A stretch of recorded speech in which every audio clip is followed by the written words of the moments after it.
From the high-definition educational broadcast center at Bergen Community College's main campus in Paramus, this is Studio Bergen.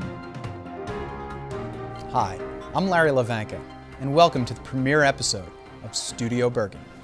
During this program, we'll put you on campus and in the classroom, bringing you the latest news from New Jersey's largest community college. So, let's get to it. We begin today with school bells. On September 7th, Bergen opened its doors to more than 17,000 students, the second time the college has reached this plateau. Students filled the hallways, eager to start the new year. One of them is Brian Hairston. I'm excited for the upcoming school year because I'm almost done. It's my second year, and I'm almost completed with all my classes. And I'm excited to meet my new teachers and my new classmates. And also, my major is elementary education, so can't wait to get into the school system and work for the kids. Many students arriving on campus on September 7th were greeted with a surprise. The college's new student center is near completion. The project, which has been underway for more than a year, is expected to be completed within the next few weeks. Once finished, the structure will provide students with new gathering space, club offices, and improved access to the Pitkin Education Center. Along with the new buildings, the college has introduced new locations for the fall semester, bringing its number of facilities to 5. Joining the main campus in Paramus, Bergen Community College at the Meadowlands in Lyndhurst, and Philip Ciarco Jr. Learning Center in Hackensack are satellite facilities at the Law and Public Safety Institute in Mahwah and Fort Lee High School in Fort Lee. A number of criminal justice classes are offered in Mahwah, while business classes are offered at Fort Lee. For students who may have missed registering for the start of classes in September, Bergen Community College at the Meadowlands and the Ciarco Center in Hackensack will offer flex start dates, allowing students to earn a semester's worth of credits in a shortened amount of time.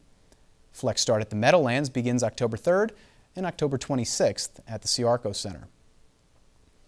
Of course, it's a new school year for the Bergen faculty, too. Many were on hand for the annual faculty conference, which took place September 6th. Interim Academic Vice President Bonnie McDougall reflected on the year ahead. I believe in the purpose of the faculty. It's excellent. I'm very excited about what faculty members are doing. My desire is to bring groups together to work more collaboratively. And when I came here, I had a tour of the campus and things I had not seen in 25 years.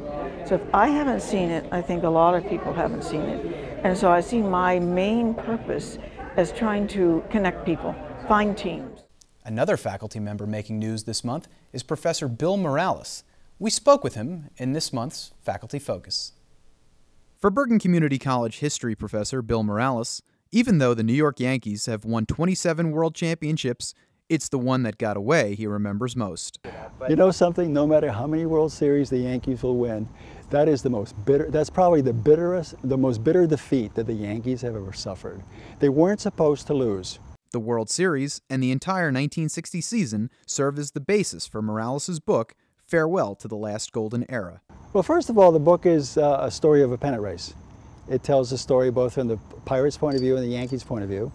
And the story really begins in December 1959 with the winter trading season, when Roger Maris is traded to the New York Yankees from the Kansas City Athletics, the last piece in the puzzle. Because the Yankees had not won in 1959. They had come in third place. And so 1960 was a rebuilding season. And in '59, they acquired Roger Maris from the Kansas City Athletics, and it went from there. So I start with the winter trading meetings in Florida in '59, and then I take the story all the way to the next December. Okay. In the meantime, I talk about the two pennant races, the Yankees and the Pirates, and the 1960 World Series, one of the most dramatic endings ever. Bill Mazeroski up at bat, bottom of the 9th inning, first batter up, second pitch, home run, left field fence, World Series over, and the Yankee fans have never recovered from that. Morales, who has worked at the college for more than a decade, said the book remains a look back in time for him as well. The 1960 season was his first following baseball. Well, yeah, baseball has always been an interest of mine since I started collecting baseball cards the year that this book talks about. But in addition to that, I have a doctorate from Rutgers, and I concentrated on cultural history.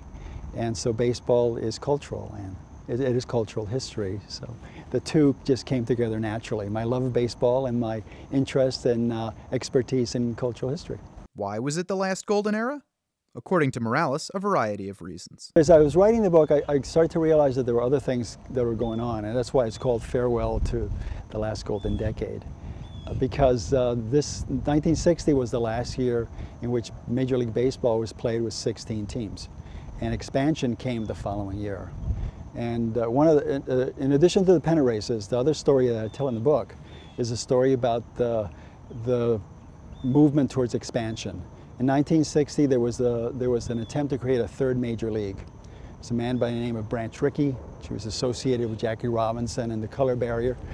And then there's a man by the name Bill Shea, for whom Shea Stadium was named. And these two fellows were trying to start a third major league. And the third major league failed. It was called the Continental League. It failed, but what it did though, it pushed Major League Baseball towards expansion. And a couple of the Continental League teams ended up in Major League Baseball. One of them, the future New York Mets. And that's why Shea Stadium is named after Bill Shea. With this year's World Series right around the corner, Morales said the book makes a great read for nostalgic baseball fans. Two kinds of people should read this book.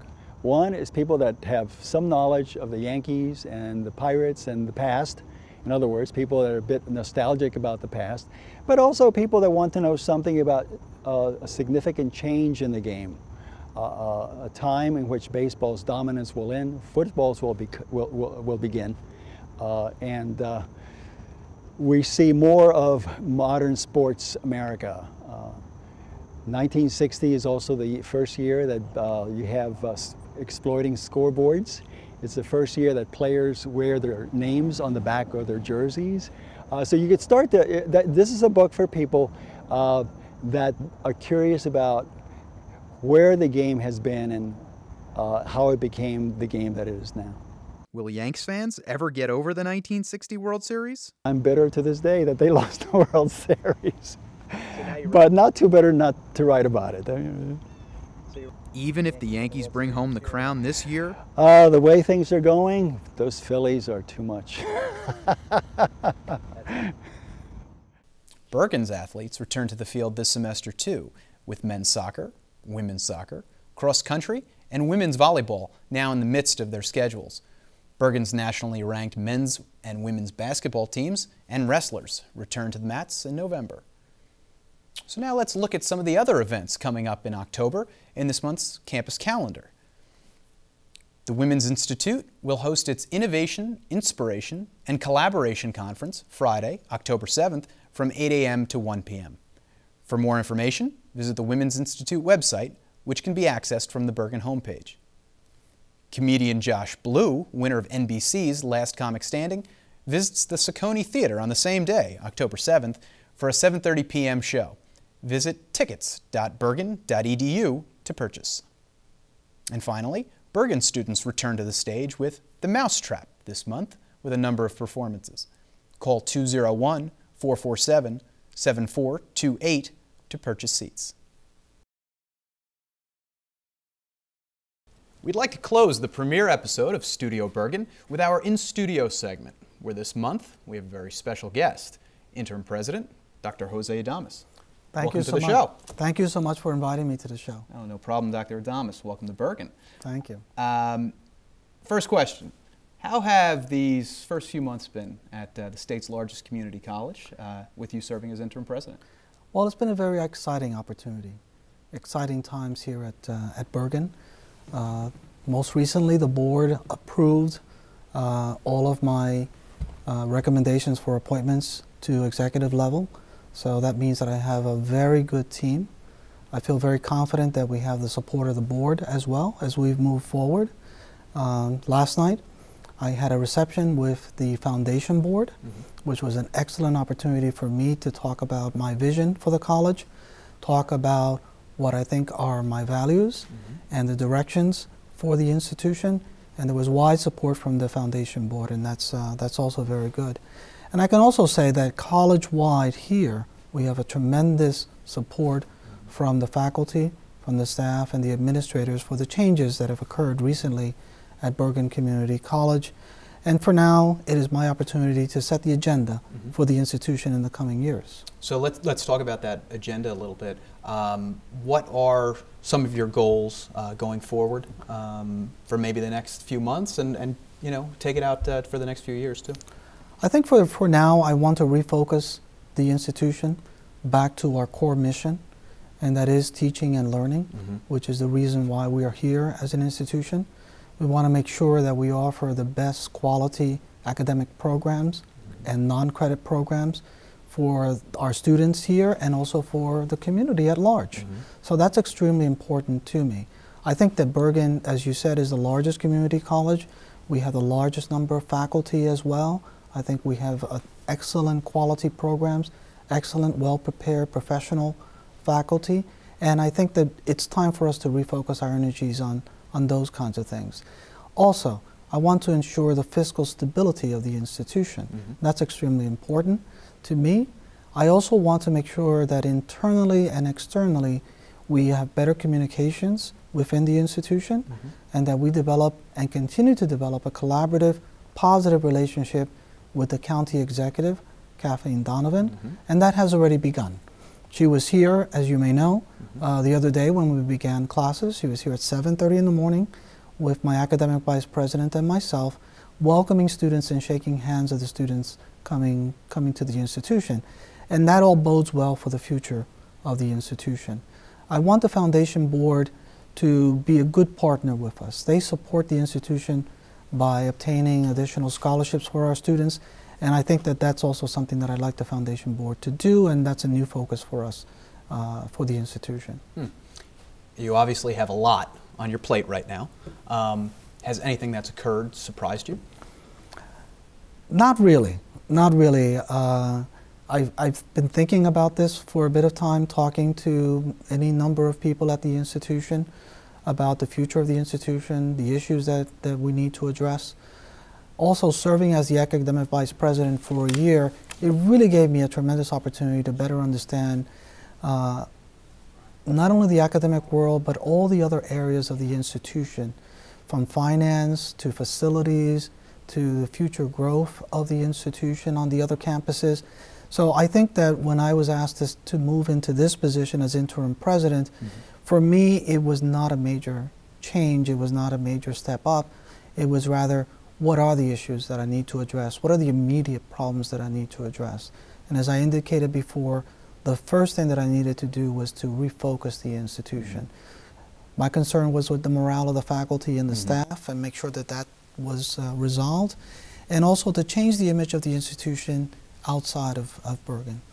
One of my first steps in that regard was, after 2 or 3 weeks in my serving in this position, I decided that I wanted to have a meeting with the editorial board of the Record.